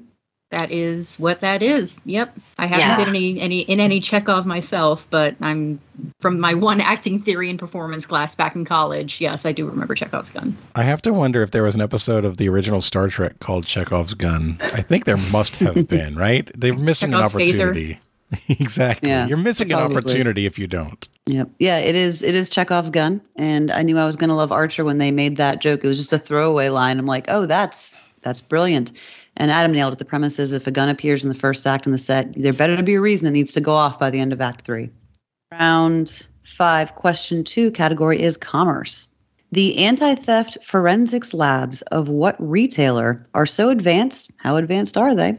Give me a chance to do that for you. Don't do it for yourself. How advanced are they? Are they? I wrote it into the question because I keep forgetting. Okay. That local law enforcement often comes to them for help. They have 2 of these labs. One is in Las Vegas and one is outside of Minneapolis, which helped solve a triple homicide in 2011. What was the category name? Commerce. All right, we're going to lock it. Adam and Jonathan? So, Adam, we're running up against 2 different directions, right? Yeah. The direction of the mega retailer versus the direction of the high-tech retailer. Yeah. Mega retailer, Target, headquartered in Minneapolis, gives it a good reason for Target as a mega company to be a right answer. Ooh, I didn't mean to make that sound. To be a right answer. So there's that. Mm-hmm. And the HQ in the area also, that's why I would choose that over something like Walmart or any other general retailer. I'm trying to approach this from the triple murder standpoint, triple homicide, which is not a thing I usually say, but maybe someone commits this crime and then like is at Target, which seems like a thing, I don't know, you're buying supplies for cleaning up. Something like that. Oh, wow. Well, yeah, no, that's a really good thought, actually. No, that's a really good concept because it could be part of their anti-theft stuff could just be really high rigor in tracking supplies and who bought what kind of stuff, right? Like inventory management. Mm-hmm. And so, yeah, if you know exactly this person bought 5 things of bleach, 2 things of salt, and 20, you know what I mean? Then that could corroborate evidence that you find at a crime. Yeah. Sam, do you guys have a lot of serial killers up in Minneapolis area? Do you honestly think I would admit that to you? Oh, she's smiling, so I don't know. That's kind of a little Look, you're the there. guy who said you had a whole idea after Lizzie Borden, and now you're asking about serial killers. I'm seeing the theme. And you know the supplies that you need to clean up. Some boric acid from their cleaning supplies area. Yeah, absolutely. I'm leaning towards Target. I like it. Yeah. I say we go with Target. All right, we'll say Target. Okay. And Emily and Sam. Well, Sam reminded me that Target is based in Minnesota there. Mm-hmm. And we were trying to look at a lot of different things here with it. And she'd suggested Best Buy, but knowing that Target is famous for being there with it, and there's more stores in the area, thinking that might be a better lock with it. So now all I can picture in my mind is a new TV show called CSI Target. I like that. Sam says you have the dramatic sunglasses reveal, only that our sunglasses are now reasonably priced. So we would like to lock in with CSI Target. Yes. All right. I would watch that. It is Target. Nice. So it's actually kind of wild what they do, and Target prosecutes petty larceny people way more than any other retailer. You know, if you make a good faith mistake at the self-checkout at Walmart, they may or may not let you go. Target is going to drag your ass to court. They're going to make you hire an attorney who's going to have to explain that this is an honest mistake. So just don't use the self-checkouts at Target, because if you make an honest mistake, they will still come after you. Wow. It's insane. At least here. It might be different other places, but Target's loss prevention officers are in court all the time. The forensic, the technology they have that I think is what helped solve this triple homicide, I was reading about it this morning, is they have cameras. There is nowhere you can be in a Target where the cameras can't see you. And the ability they have at these forensics labs is the ability to compile all of those different angles and get a clear picture. So what it sounded like happened was police had a bunch of different angles of video, and they took it to Target, and Target compiled it and was able to, like you see when they rotate and enhance. They can actually do that using the AI and the tools they have. And someone who understands more of this than I do can probably fill us in on the Facebook group, but it's their ability to take videos and make them more legible and easier to determine who's who. That is the value to law enforcement officers in the area. Wow. Yeah. Just self-checkout. Just skip them. Just go talk to a person. And yet, I always look ridiculously bad on those self-checkout videos. Everybody does. There's a filter. It's just a picture of my chest. It's true. I'm no joke. I stand up and the camera's like right here. Yep. Round 5. What are we doing? I'm like, my eyes are up here, Target.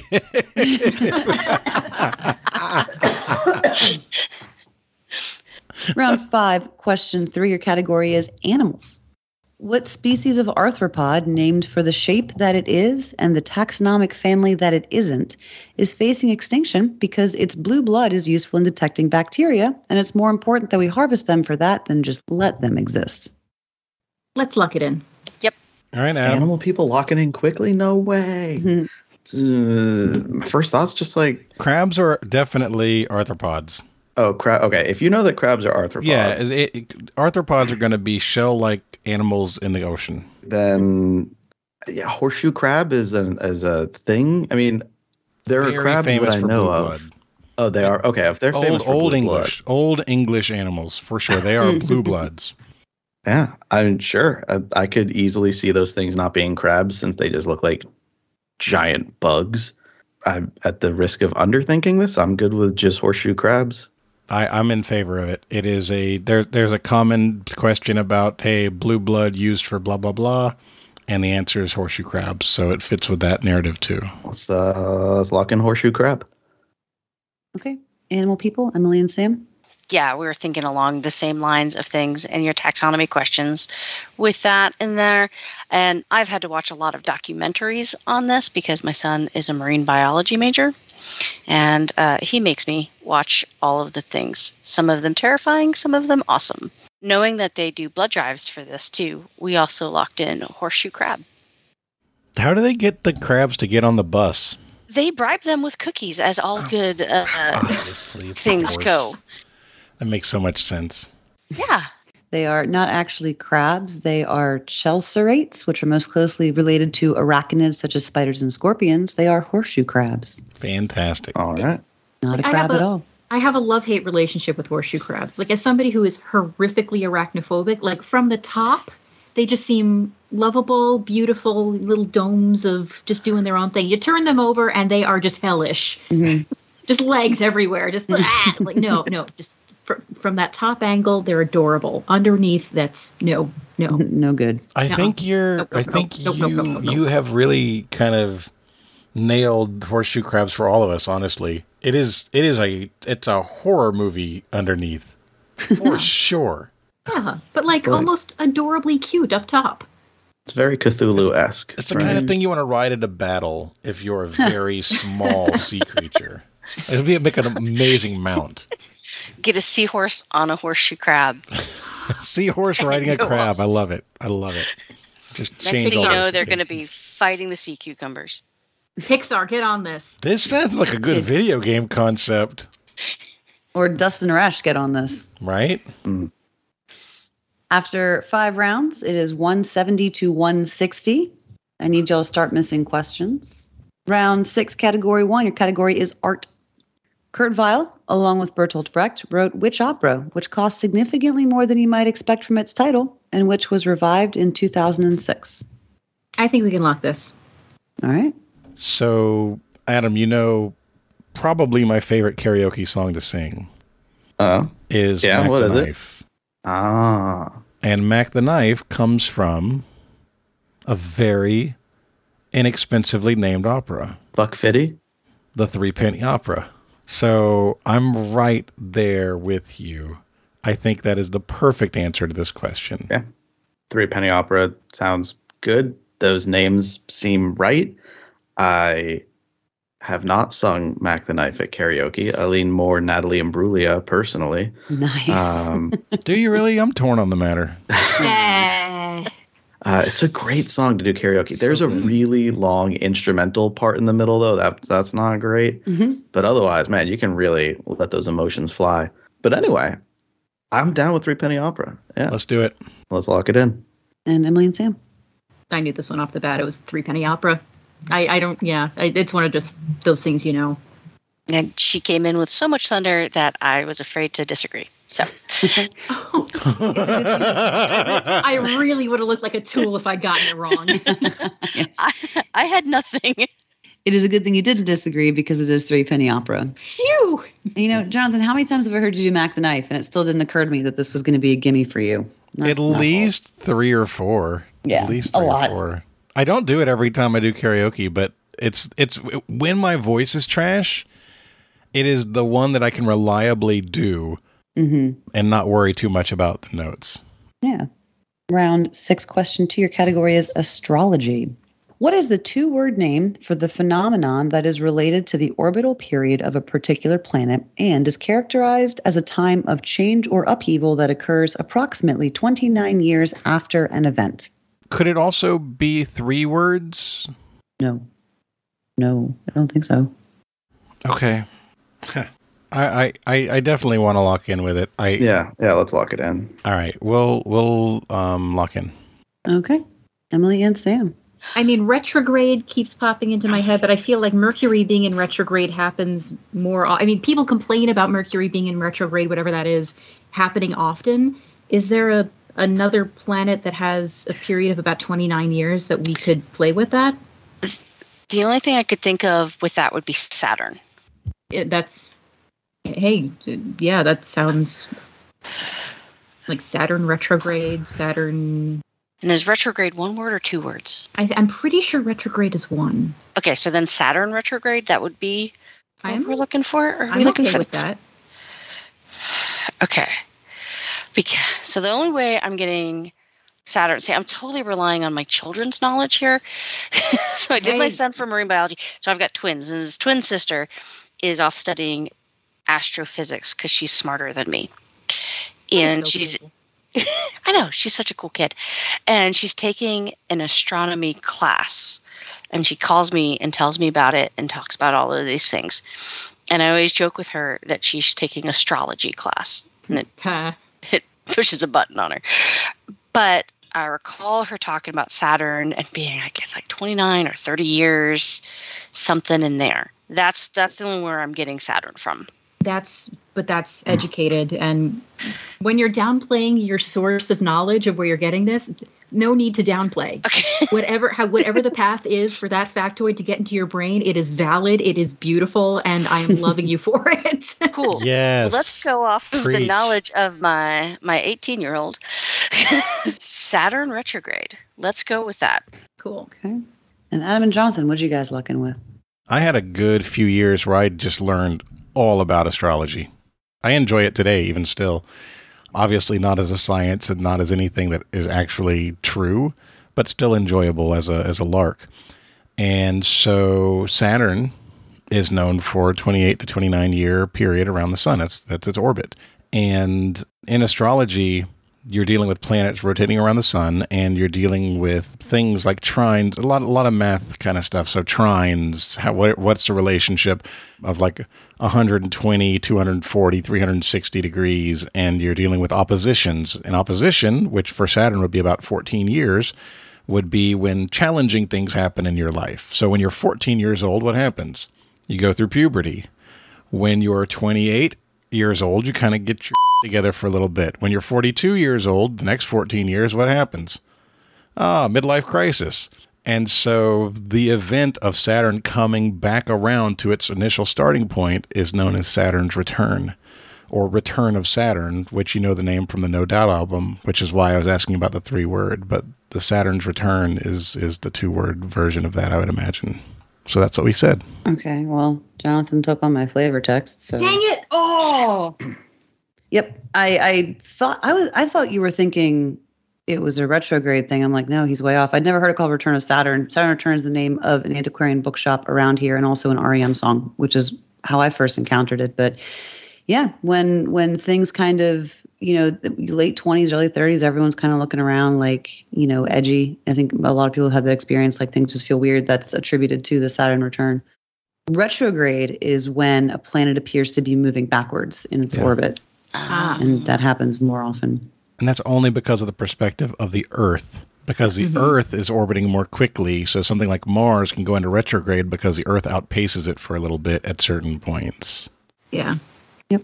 Good one, Jonathan. Good catch. Yeah. Cool. It's a pet topic. I enjoy astrology.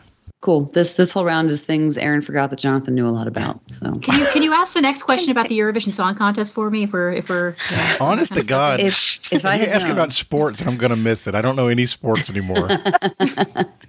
I deliberately I'll look at the names when I'm hosting a game, but I don't look up anything about you guys, which is how poor Posse ended up with a round super heavy on American history because I didn't know he's Swedish. So yeah, this is all just a coincidence. But with Jonathan, I should know better. Anyway, round 6, question 3. You're not supposed to write anti-Jonathan questions for what it's worth. It's okay for me to look good every once in a while. Carmela does it to me all the time. She's like, what is Jonathan not good at? Okay, let's take everything he knows out. I might try that next time, but I'll never admit to it. Round 6, question 3, category is protests. No, it's not. In June of 2019, a Christian group rallied thousands of people to protest that what adaptation of a novel be removed from Netflix. Netflix cheerfully agreed since the adaptation in question was an extremely popular show streaming on Amazon Prime. Oh, is that the name of it? Yeah, That's the name. I don't know. I've never watched anything on anything, but I think that's a thing. Do you want to go with it? Yeah, let's go with it. All right, we're going to lock in. Kind of going back and forth between American Gods and Good Omens, both of which I'm pretty sure were turned into series. Good Omens definitely has. American Gods, I think, has. Both of which hit on religious topics in a sort of irreverent, twisted kind of way. I don't really watch series on Amazon Prime. I do on Netflix. I feel like Good Omens in particular. I've watched Good Omens. Okay. My husband is super excited about it, loves it, waiting on the next season to come out. What platform? Here's the problem. 2019 led into 2020, and we all know what happened then. And that is when I spent money on multiple streaming services because we were stuck at home. And now I have to remember what the heck we watched it on. You were bored in the house, and you were in the house bored. Yes. So I watch things mostly on Netflix and some on Hulu. Okay. And I feel like I haven't seen ads for Good Omens on either of those platforms, or else I would have dived into it because I'm a big David Tennant fan. Okay. That's not enough for me to have full-on meow meows, but it's just something I noticed. Because I can't remember what we watched on. So let's go Good Omens then, because that definitely hits on all of those things. Mm-hmm. You know what? Let's just try. Let's see what happens. Rip the Band-Aid off. Go for it. Good Omens. Lock us in. Good Omens. Okay. Adam Jonathan. So something happened in 2019 for me that helped me kind of remember this as a thing, Adam. I didn't say this in our chat because it wasn't relevant, but we were invited to perform at DragonCon in 2019. And DragonCon is known for cosplay. And I couldn't figure out why the hell people were dressing like two people. You'd see them together all the time. One would be wearing all white and one would be wearing all black. And it's like, what the hell is this? And somebody had to explain to me that there's this Amazon Prime series called Good Omens that has these characters of an angel and a demon. And I do believe that there was a backlash from the super right-wing folks and that it was Prime for sure. And I believe I remember that joke about Netflix versus Prime. So I of course, know lots about things related to it, and then I send you a message to say, is it something like Bad Omens? Right. And having read the first half of this book so many times and then just forgetting about it and never actually finishing it, I was like, I think you mean Good Omens. Which, again, yeah, the whole, I can see why Christian groups would be a little upset with this book. I definitely recommend the first half of it. It's fantastic. So we locked in with Good Omens. For the record, the second half of the book is also very good. It's Terry Pratchett and Neil Gaiman collaborating. It is Good Omens. Nice. Nice. The TV show is also excellent in a very British kind of chill kind of way. It's not like high action off the bat. It kind of is a slow simmer, and it's delightful. Absolutely delightful. Have to watch it. Mm-hmm. Out of curiosity, does anybody know what medium or what service American Gods was on? Because I feel like that was also made into a series somewhat recently. It looks like Prime and Hulu based on the quick Google search I just did. Okay, cool. Yep. Glad I didn't fall into that trap. Yeah. So the protests were like, they were petitioning Netflix to take it off, and Netflix was like, yeah, sure. And Prime goes, tell you what, we will take Good Omens down if y'all take Stranger Things down. Nobody did. All right. After 6 rounds, Adam and Jonathan are at 200, which is a perfect score. And Emily and Sam are at 180, which is damn close to a perfect score. I don't know. Maybe once we've had 200 in the main game. Mm-hmm. I've never had 200 in the main game. I can't remember if it's happened before. Like, there's been 200s on niche things, but I've been like slowly ramping up the stress in this game the whole day. You've been so kind not to point it out every round, but it's been like, holy we haven't missed anything yet. What is going on right now? So this is very, very cool. It's been a fantastic game. Yeah, win or lose, this has been an incredible great. match. Yeah, you guys have been killing it, and the teamwork's been awesome. And I did go to my vault with a skull and crossbones on it to pull out these questions. Oh, no. This has not been a bunch of easy questions for sure.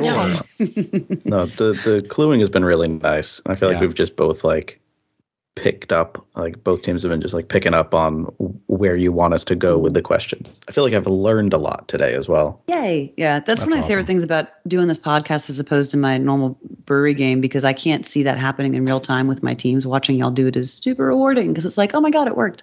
So thanks. This has been great for everyone. And your category for the gauntlet is fashion.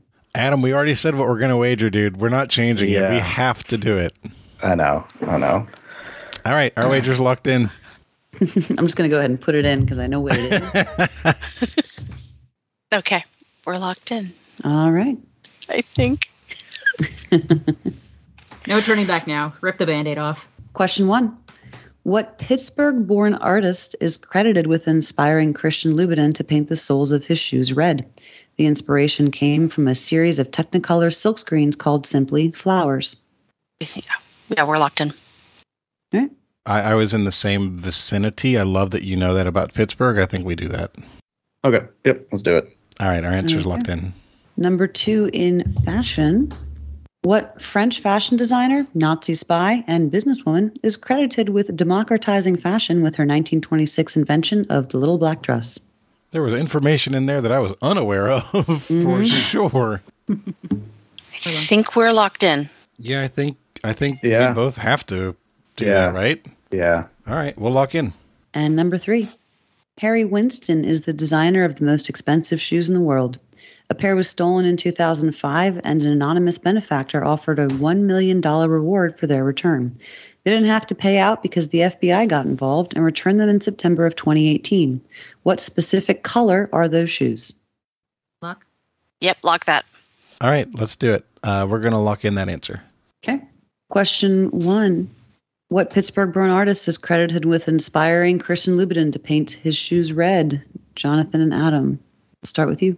I was in Pittsburgh a few years back, and I do not know if this person was born here, but there's a facility called the Mattress Factory, I believe, which is a whole museum dedicated to Andy Warhol. So I'm hoping it's Andy Warhol, and it works with the silk screening and all of that. So, all right. yeah. They locked in with Andy Warhol. All right. Emily and Sam? We also locked in with Warhol. You think bright colors, you think silk screening, you think contemporary that could be translated into fashion, and Warhol seems to fit that. Number 2, the French fashion designer, Nazi spy, Little Black Dress. Emily and Sam? We went with Coco Chanel. We know that she was the one who invented the LBD, and she had a bit of a checkered legacy, to put it mildly. So yeah, we went with Coco Chanel. Okay. And Jonathan and Adam? Boy, I didn't know anything about the Nazi spy thing. When you said that, I'm like, okay, in my head, Little Black Dress is Chanel, but what the hell? What the hell, Chanel? Who knew there was so much drama in the LBD? Yeah, we went Chanel. Okay. Is it really an LBD if it doesn't bring the drama? Fair. It's fair. So true. And number 3, what specific color are the most expensive shoes in the world? Adam and Jonathan. Yeah, we can, with the exception of naming random colors, we can name a very expensive color to spray blast onto things, which is this Vanta Black carbon nanotube shenanigan business. So for lack of a better thing, we went with the super expensive Vanta Black. We went with an expensive color instead of an expensive material. Okay. And Sam and Emily. Well, I was going to say, we remembered that Harry Winston is a jeweler who has access to expensive things and said rubies are red. So yeah, ruby red, because there was also a pair of ruby slippers that went missing for a while. I'm not sure if this is the same pair or a similar pair that went missing from the Judy Garland Museum up in Minnesota here, or if it was maybe a pair from the Smithsonian or something like that. But there was a famous pair of ruby slippers that went missing that we think this may have been related to that story, or at least I do. Anyway, we didn't talk about it. Well, let's find out. We went with ruby. Oh, the drama. That's a good answer. So number 1, Pittsburgh-born Christian Louboutin, flowers, silkscreen, Andy Warhol. Good job. Okay. Cool. Number 2, Nazi spy, Little Black Dress, Coco Chanel. Number 3. Oh God, my heart is in my throat. Literally all the Oh my marbles. God. Oh my God. Harry Winston was the designer of Dorothy's ruby red slippers. Nice. Very nice. There's no place like home. That's one of those when you hear the answer starting, you're like, that's a really good answer. Adam, watching your really face, good answer. Watching your face brought me so much joy. My very first thought, Adam, was, what if it's like a jewel colored thing? And I thought like the diamond slippers that are the ruby red and the diamond, because they weren't red originally. But I loved Vanta Black I thought it, because there is no knowledge of an event, which Sam had. It's just, hey, what's an expensive way to do this? That's why I leaned even more towards the color. Oh, boy. It was a really thoughtful, interesting guess. I heard y'all going down that road. I'm like, I get it. It's not right, but I get it. We were encouraging your thoughts. It's like I'm going to lay some sort of ceremonial offering at the Bean by Anish Kapoor. Like that is. Oh my God! Wow! What a game! What a game! We'll see what these wagers are. It does come down to wagers. Let's start with Emily and Sam. What did you guys bet? We messaged each other right away that we both are very bad at wagering math. So we just decided to go big or go home and set it all. Okay. We're all and Jonathan and Adam, what did you guys wager? I think I know, but you can tell There's us. only one thing we could wager. Mm-hmm. I've never gone into a perfect game, but I can tell you right now, if I have 200 points, if I'm on a team and I have any say-so in it at all, if we have 200 points going into a gauntlet, we're betting 200 points. Because there is absolutely no glory in winning in a 200-point game without betting for it. So we bet 200. Okay. So this is one of those very deceptive final scores. Final score, Emily and Sam 360, Adam and Jonathan 0. What a game. What a win. Oh, I love it. Oh, Very exciting. God. Starting the 400s with one hell of a game. Yeah. Wow. All right. Man, that's what a game. Mm-hmm. Nice What a job, you finish. guys. The last Great. question of the last. That's so good. Yep. Yeah, the LBD brought the drama for sure. All right, well, now we're at the point in the game where we like to give everybody a chance to do shout-outs and promote causes that they care about. We usually try and start with a winning team. So, Sam, we'll start with you. Shout out, of course, to my fiance, Steve. He and I listened to a ton of Trivial Warfare as we did a whole bunch of cross-country road trips, especially during the height of COVID. So you guys got us through literally thousands of miles of road tripping and kept us sane. So thank you for that. And also shout out to my quiz team, Can't Stop Us Meow. Great group of folks. And in terms of a cause, like I said before, I work for the American Brain Foundation, raising money to help support research in a wide variety of brain health causes, everything from stroke to epilepsy to Alzheimer's, things that touch so many of our lives. If you're interested in learning more, AmericanBrainFoundation.org to learn more, figure out some of the stuff that we do. If you'd like to support us, we'd be more than happy to count on your support. So that is my not so shameless plug. Fantastic. Awesome. And tell everybody the name of your podcast again. Oh, yes, of course. If you are interested in the Eurovision Song Contest or have no idea what it is and want to know whatever the heck it is that I'm talking about, we are 12 points from America. You can find us on all your local podcasteries. Is it the number 12 or the written out word 12? It is 1-2 points USA Perfect. on Facebook and Twitter. Yeah. Got it. Awesome. Yeah. Go give it a listen, guys. And Emily, over to you. I guess a shout out to my husband, who's allowed me to be able to spend some time with you guys today. And we just had our 20th wedding anniversary. Whoa, congratulations. What's his name? His name is Brian. Hi, Brian. Absolutely awesome. Some causes: support your public schools, pay attention to what's going on, talk to your kids' teachers, work together as a team with them. Election season's about to come in, so please go out and educate yourself on who you want to vote for and the names that are out there with it. And I guess the other one would be, during the pandemic, a lot of us stopped taking care of our health or going to the doctors and taking a look at some things with that. And I was one of those people and just recently got to the doctor earlier this year and found out one of the things that I had set aside, I thought I was okay, and it turned out I wasn't. I ended up finding a tumor. And I just had surgery and got everything better, and I am good to go. But go and don't skip those yearly checkups. Go and find things. Absolutely. Glad you're okay. Absolutely. And by the way, if it's hard to believe that you have a 20-year marriage looking at you. You don't look like that's a possible thing. That is definitely a thing. Congratulations on that as well. Yeah. All right, Adam, we weren't the winners, but I sure don't feel like a loser. Over to you. Yeah, Emily, I was going to say just as well, like definitely go out and support your local schools. And I was like, Emily said that. I'll say go vote. And I was like, Emily said that. But you know what? If it's worth saying once, it's worth saying twice. Go support your local schools, get involved, and definitely vote. Educate yourself on ballot initiatives, who's running for local office, all of that, and go vote. Makes a difference.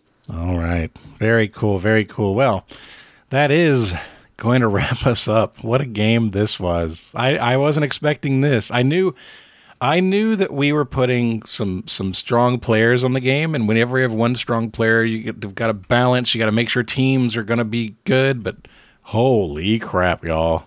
This is awesome. So, for Sam, for Emily, for Adam, and Erin, my name is Jonathan. This has been episode number 401 of Trivial Warfare, where it's not just trivia, it's war.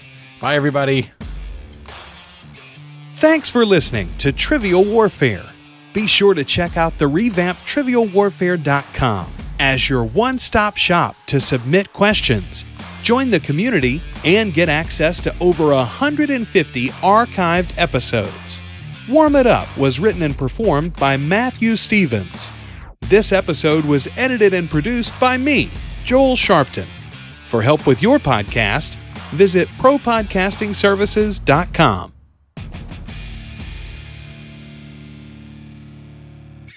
Something that I've learned with women in particular, if they rate themselves as a 5, I'm thinking of them as at least a 6. And if they rate themselves as an 8 or a 9, I'm like, that's a strong 8 or 9. Women many times will undersell themselves. I've yet to have a woman come on who oversold themselves in terms of their ability. Men, they have oversold themselves on their ability. Well, it's like that. No comments. Not talking about this group. No, right, no, I know exactly. I'm with you.